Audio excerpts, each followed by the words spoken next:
मन पासबाट लगेपछि उसले भित्र आइसकेको छ आउनु भनेर गाउँमा खबर पठाएको थियो अनि हामी काठमाडौँमा आयौँ। काठमाडौँमा रत्नपाहाडको बसपार्कबाट उसिटिनु गएको थियो। त्यहाँ उसको कोठामा आएर हामी बस्यौँ। उसको कोठामा खानासाना खाएर अनि त्यहाँपछि हामी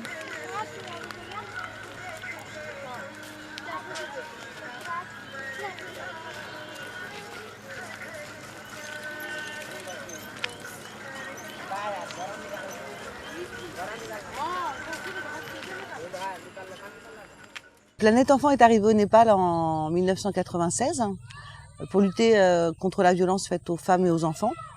Et en fait, petit à petit, on s'est focalisé sur les problématiques de trafficking, de trafic d'êtres humains, et spécifiquement de jeunes népalaises qui sont trafiquées pour être vendues en Inde dans des bordels indiens.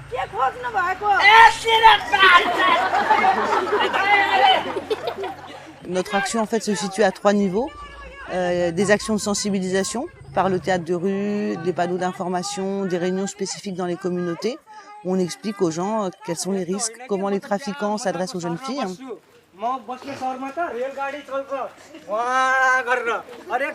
Et également des programmes d'alphabétisation.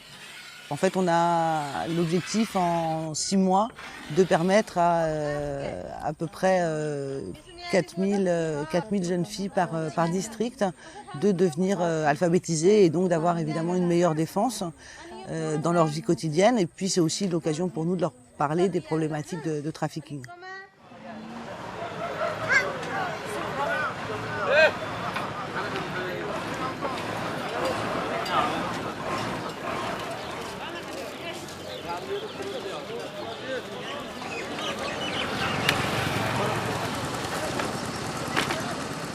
Le deuxième volet de notre action, c'est une action de protection. Donc ça passe par de la vigilance.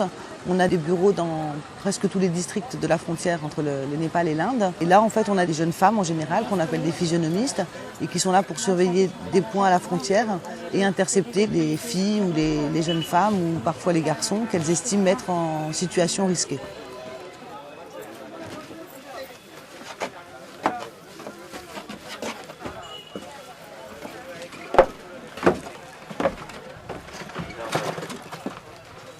Une jeune fille qui est trafiquée, c'est-à-dire qui est enlevée, quel que soit le déguisement que prend cet enlèvement, et qui est emmenée dans une maison close indienne ou même népalaise, celle qui jouxte toute la frontière indo-népalaise, vit un véritable enfer sur terre. C'est-à-dire concrètement que vous avez généralement des jeunes filles qui sont dans des chambres en terre battue, qu'elles dorment sur des nattes, qu'elles sont violées 20 à 25 fois par jour, que si elles tentent de se rebeller, elles sont battues. Et quand je dis battues, ce ne sont pas forcément pas seulement des claques, mais il y a des coups très durs, il y a des cas de fracture de membres.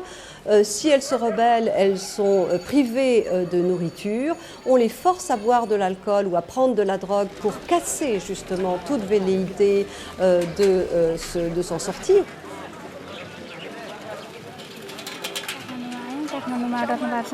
रत्नपाहाडको बसपार्कबाट उसिटिनु गएको थियो। त्यहाँ उसको कोठामा आएर हामी बस्यौँ। उसको कोठामा खानासाना खाएर अनि त्यहाँपछि हामी 12 गते यता आएको। यता आएर अनि उताबाट बसपार्कबाट उताबाट राम्रोसँग आएको थियो। अनि यता दिदीहरूले समात्नु भयो अनि ऊ भाग्यो। पढ्ने गाउँघरका दिदीबहिनीहरूलाई यस्तो हुँदो रहेछ भनेर सिकाउने अनि आफ्नो घरमा भएको बुवा आमाहरू कहाँ गएर बस्ने अब।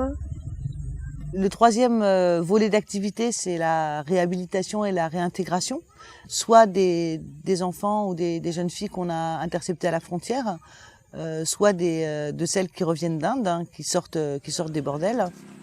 On a pour ça des centres d'accueil dans lesquels on va à la fois apporter une aide médicale si besoin est, une aide légale également, une aide psychosociale et puis une aide à la réintégration économique de façon à ce qu'elles puissent retrouver une autonomie financière au Népal.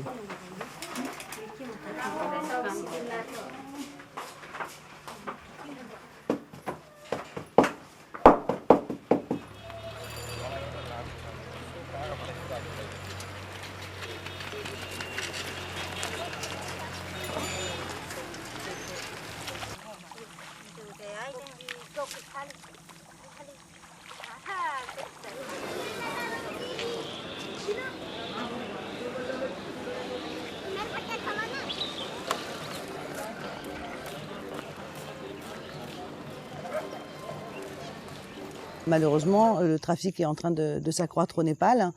C'est un phénomène qui prend de l'ampleur à cause de la guerre, à cause de la pauvreté et donc à cause des flux migratoires engendrés qui font que de plus en plus de gens se retrouvent dans une situation économique vulnérable et donc deviennent la cible privilégiée des trafiquants.